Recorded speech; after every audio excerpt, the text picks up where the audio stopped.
Bueno, este va a ser el último video que voy a subir a la plataforma para finalizar esta primera presentación de la unidad 3, en donde estamos empezando a entender los principios generales y los conceptos más significativos de la obra de Jean Piaget, sobre todo en el periodo de la vida que va desde el nacimiento hasta los 2 años de edad. Es importante que puedan considerar este aspecto de la teoría, ¿sí? Piaget divide todo lo que es la infancia y luego la adolescencia en 4 grandes periodos. Esas divisiones no son exactas, es decir, lo son desde un punto de vista lógico, lo son desde un punto de vista conceptual, no lo son desde un punto de vista cronológico. Por supuesto que todos los niños comienzan a desarrollarse al momento mismo del nacimiento, pero luego la sucesión de los estadios nos tiene que ir dando a nosotros más una idea de secuencialidad progresiva que supone transiciones lentas, continuas y que tienen la forma más de una espiral antes que de una línea recta que va de un lado hacia el otro. ¿Qué quiero decir con esto? Que por medio de la experiencia y los procesos de adaptación continua que el niño tendrá que hacer respecto de su medio ambiente, iremos observando cómo hay que ir pasando por los mismos desafíos, los mismos intentos de reequilibrio en esa relación siempre compleja entre el niño y su medio ambiente, incluso con cierto nivel de repetición en diferentes momentos de la vida. Piaget decía que lo que el niño tiene que lograr a lo largo de toda su infancia es comprender que él es un objeto dentro de un mundo donde habitan muchos objetos y que su punto de vista es un punto de vista dentro de muchos otros puntos de vista. Por eso toda la tarea que supone el desarrollo de la infancia exige un proceso constante de descentralización, que sería lo mismo que decir un proceso constante de superación del egocentrismo, ¿sí? Cuando uno habla con un niño pequeño de 3, 4, 5 años, se encuentra con una enorme dificultad de parte del niño para poder comprender que su punto de vista es solamente un punto de vista dentro de muchos otros. Y no lo hace por terquedad o no lo hace por dificultades del tipo emocionales solo, sino sobre todo por cuestiones de desarrollo intelectual aún no logradas. El niño tiene que ir paulatinamente comprendiendo que las cosas pueden ser representadas de un modo diferente de cómo él las representa. Y eso es un poco el inicio de lo que luego se llamaría la vida de las teorías mentales. ¿Qué quiere decir esto? De la capacidad que los seres humanos tenemos de poder suponer el estado mental de otra persona. Nunca es exacto, siempre es aproximado, pero que en el proceso continuo de interacción nos vamos sincronizando mejor a partir justamente del uso del lenguaje. Bueno, eso el niño no lo posee, ningún ser humano lo posee al nacer. No somos naturalmente empáticos, eso se crea, eso se construye. Básicamente como todo en Piaget, que toda la teoría supone un proceso de construcción continua. Y la capacidad de descentralizarse, de poder trascender el egocentrismo, es también un proceso constante de construcción desde la teoría piagetiana. Decíamos, Piaget divide el periodo de lo que es el nacimiento hasta más o menos los 16 años en 4 grandes etapas, periodos, estadios, bueno, diferentes denominaciones para nombrar que hay 4 grandes grupos secuenciales en el desarrollo de la infancia. Esos son, al comienzo de la vida, el primer periodo, que es el que yo voy a hablar ahora en breve, el periodo sensorio-motor, ¿sí? Que va aproximadamente desde el nacimiento hasta los 2 años.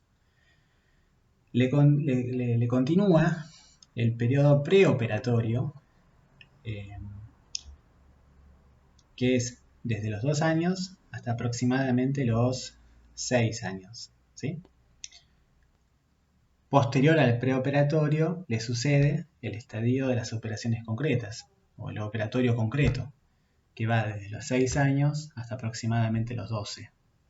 Y finalmente finaliza el proceso de desarrollo de las estructuras cognitivas o del desarrollo de la inteligencia el periodo de las operaciones abstractas, que va desde los 12 a los 16. Como decía, la cronología de estas etapas no es exacta. Hay niños que pueden adquirir determinadas habilidades antes o después de cada edad especificada, ¿no? Hay niños que pueden desarrollar determinadas capacidades simbólicas antes de los 2 años y hay otros que van con un poco más de retraso y los adquieren posterior. Dentro de ciertos rangos esperables, no supondríamos allí ningún tipo como de retraso madurativo o patología alguna, sino más bien de diversidad en el mundo infantil y de diferentes contextos que pueden llegar a promover determinado estímulo de algunas habilidades en desmedro de otras. No obstante, lo que es importante destacar acá es que esa secuencialidad en los 4 estadios es en algún punto universal, es decir, Piaget puede ser nombrado en ese sentido como uno de los autores transculturales, uno de los primeros autores que creó una teoría transcultural. ¿Qué quiere decir esto de lo transcultural? Que si uno compara a un niño chino con un niño del Congo y otro de Nueva York y otro argentino, bueno, cualquiera de los 4 va a pasar por los mismos estadios y va a tener que adquirir determinadas capacidades si las cosas siempre van bien, haciendo esa advertencia, es decir, sin no media patología, ni carencia, ni ningún tipo como de factor externo que sea traumático en el desarrollo. Si todo va bien, los 4 niños, en cada uno de sus lugares de desarrollo, tendrán que intentar resolver los mismos desafíos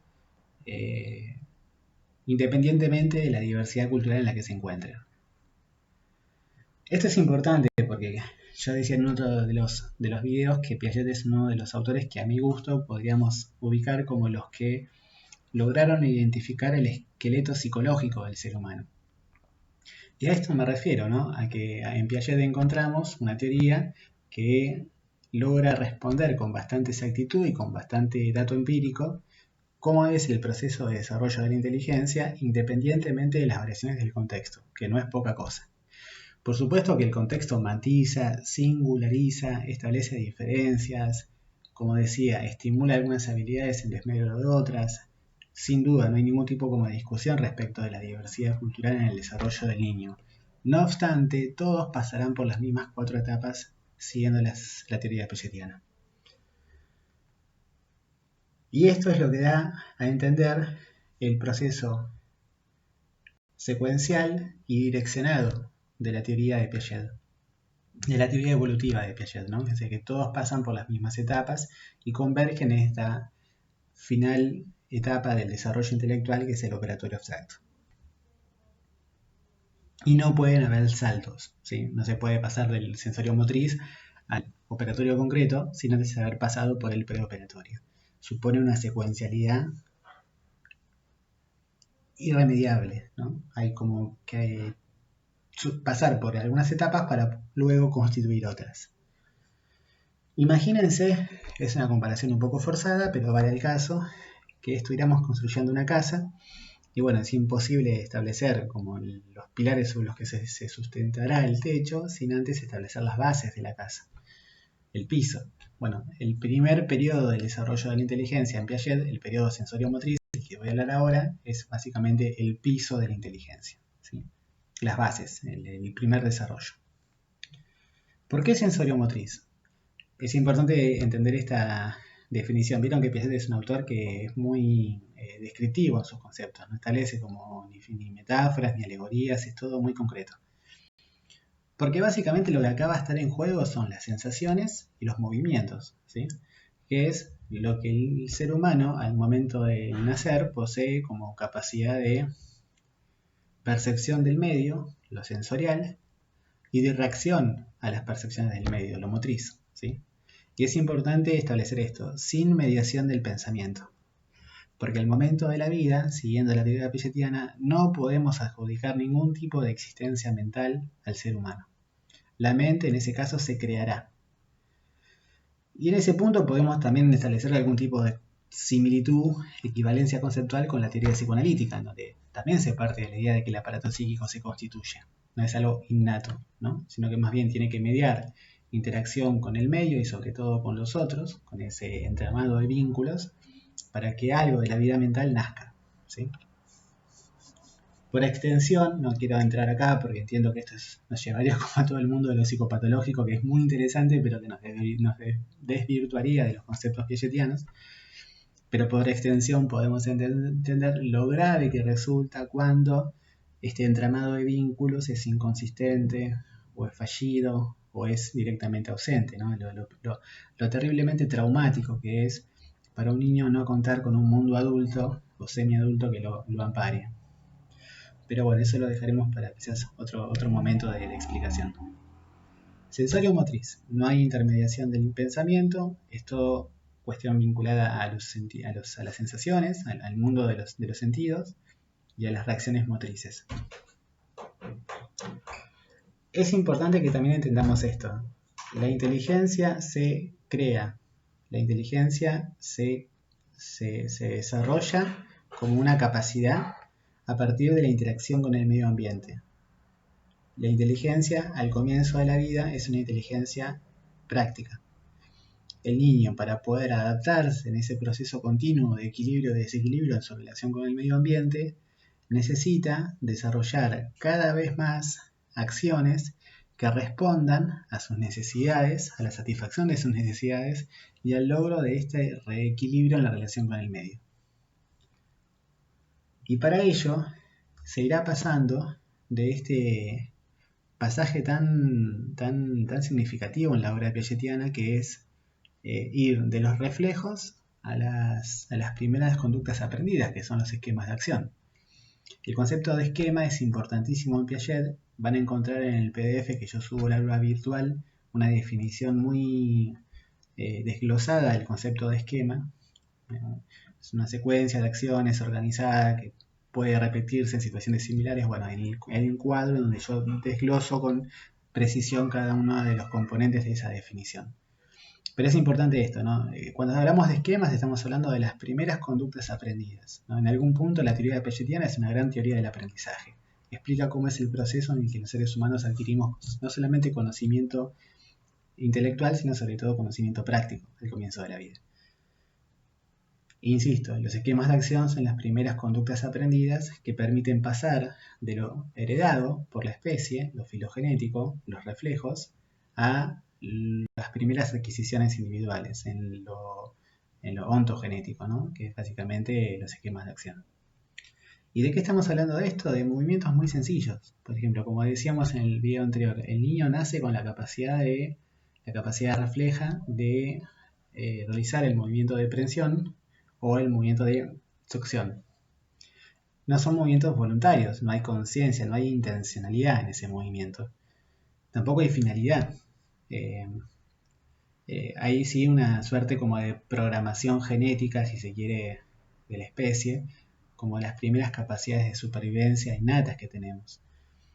Pero que luego, por el proceso mismo de interacción con el medio ambiente, se irán complejizando e irán permitiendo una mayor diversidad de detalles en cada uno de esos movimientos y empezará a aparecer esto que para Piaget es los primeros rudimentos del yo, que es la intencionalidad, ¿no? Cuando el niño deja de hacer un movimiento reflejo por estimulación sensorial y pasa a hacer un movimiento con intención. Por ejemplo, mover la mano para adquirir un objeto, ¿sí?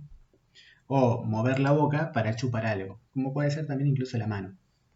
Conductas aprendidas, ¿no? Y entonces, el pasaje de los reflejos a los esquemas de acción es el primer proceso por el cual se empiezan a constituir los primeros elementos de la inteligencia. Y todo esto no supone mente, no supone pensamiento, supone acción continua, supone experiencia. Por eso, me es un poco inevitable no tener que coquetear un poco con estas otras ideas, pero bueno, si no, esto no se entiende. Por eso es tan importante el juego en la infancia. Porque el juego básicamente es lo que va a permitir al niño explorar su medio ambiente, aprender de los infinitos matices que el medio ambiente le provee y de toda la capacidad sensorial que poseemos los seres humanos para poder diferenciar cada uno de los matices de esas estimulaciones y lograr también un continuo proceso de construcción del mundo a partir de su experiencia concreta con las cosas. Recuerdan, en el video anterior yo hablaba de las 4 grandes categorías de construcción de lo real en Piaget, ¿no? Tiempo, espacio, causalidad y objeto permanente. Bueno, para poder adquirir esas capacidades, para poder desarrollar la inteligencia práctica, el niño necesita moverse, necesita interaccionar continuamente con el medio. Si no lo hace, no hay posibilidad alguna de desarrollo de la inteligencia. Por eso es tan importante entender que el desequilibrio en Piaget es un desequilibrio constructivo, es un desequilibrio positivo, permite el desarrollo. Luego, a partir de este proceso continuo de ensayo repetitivo y constante respecto de lo que rodea al pequeño cachorro humano con su ambiente amparador, irá apareciendo lentamente la capacidad de representación del medio ambiente, que no es el medio ambiente, sino la capacidad de hacerse una representación simbólica del mismo, ¿sí? Que eso es una revolución copernicana en el desarrollo intelectual.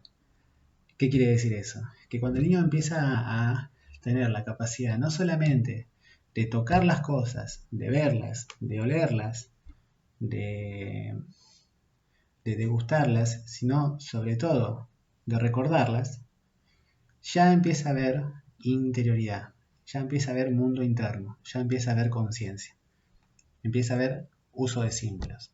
Pero eso supone antes un complejo, prolongado y continuo proceso de construcción experiencial que dura aproximadamente 12, 16, 24 meses, ¿sí?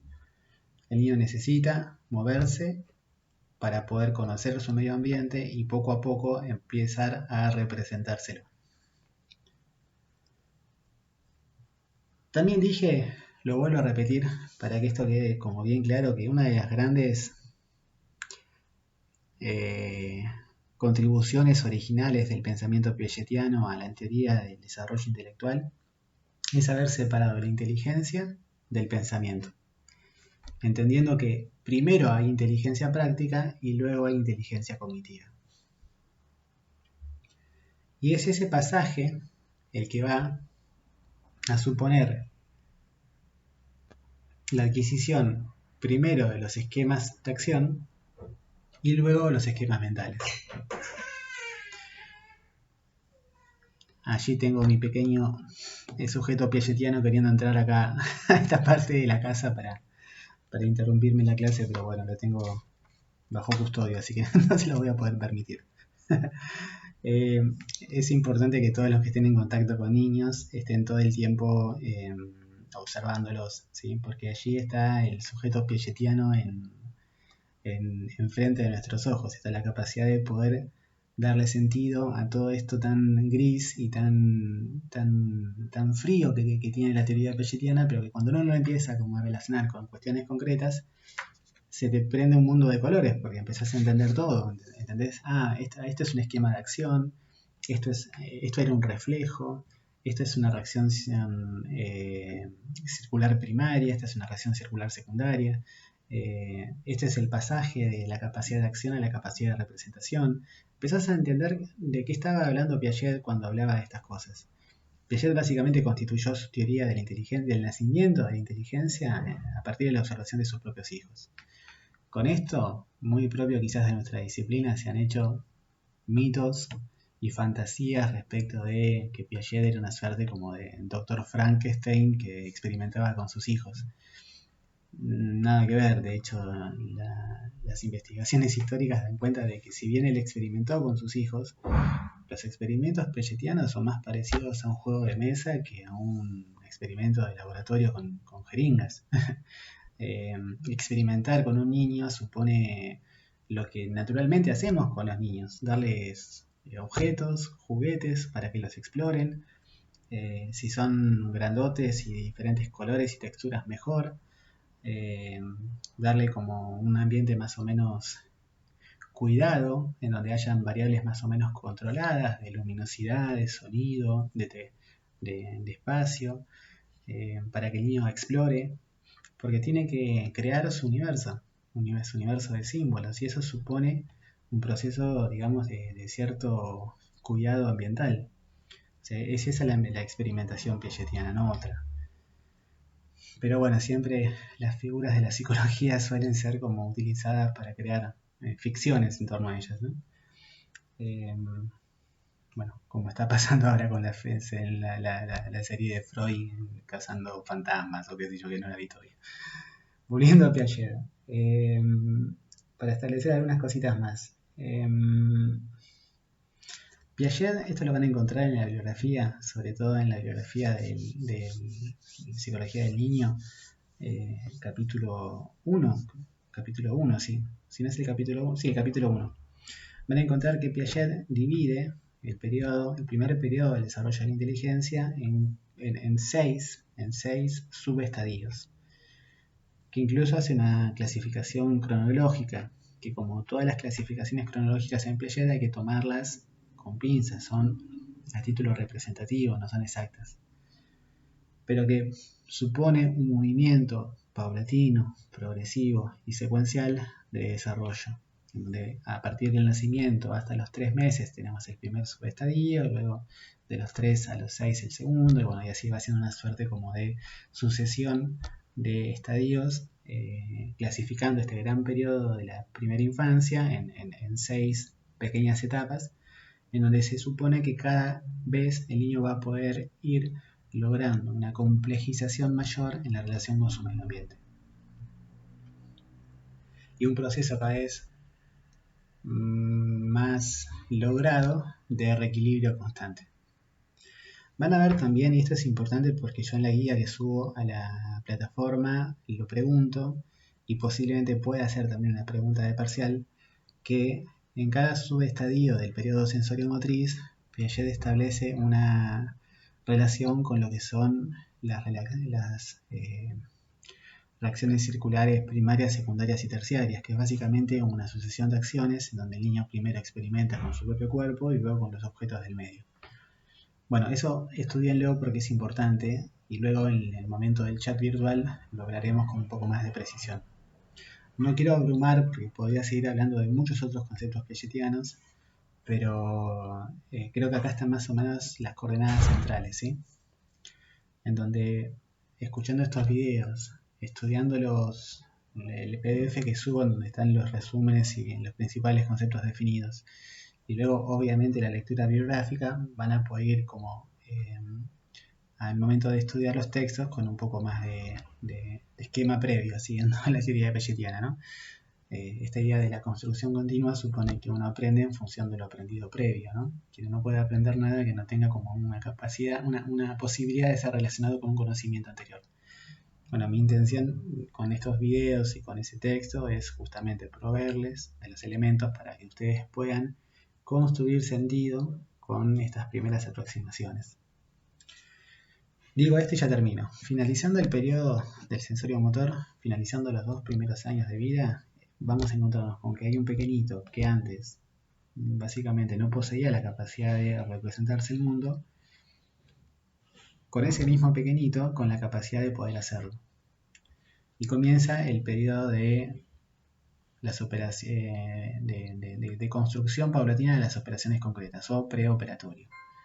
Es un periodo en donde empieza a haber el uso de símbolos y empieza a haber esta gran capacidad que Piaget denominó función semiótica, que lo vamos a estudiar en otra clase, que es básicamente la capacidad de los seres humanos, y acá sí es privativo del ser humano y a lo sumo de los mamíferos más evolucionados, de poder utilizar símbolos para comprender nuestro medio ambiente. Y uno de esos elementos de la función semiótica, ya veremos que Piaget lo va dividiendo en varios más, pero uno de ellos es el uso del lenguaje, quizás el elemento más complejo de la función semiótica, pero no el único, ni mucho menos el primero, ¿sí? Sino más bien el más complejo y por ende uno de los últimos. Es la función semiótica la que nos permite, por ejemplo, empezar a tener algún tipo de representación esquemática, bocetada, de todo aquello que nos rodea, ¿sí? Y que en el niño va a permitir un paulatino proceso de independización de sus objetos primarios, ¿sí? ¿sí? Es decir, contribuiría, pensando un poco en Winnicott, al proceso de separación e individuación respecto de su vínculo materno o paterno, independientemente de con qué género haya generado la relación de apego, ¿no? Pero bueno, no me quiero seguir extendiendo en esto porque si no puedo seguir metiendo conceptos y termina siendo todo muy como y muy complicado. Para simplificar, el niño finaliza el sensorio motor no solamente con adquisiciones de acciones logradas, sino también con la capacidad de representaciones mentales, ¿no? De inicio al mundo mental y comienzan los primeros esquemas de acción. Bueno, espero no haber confundido más de lo que posiblemente ya estaban.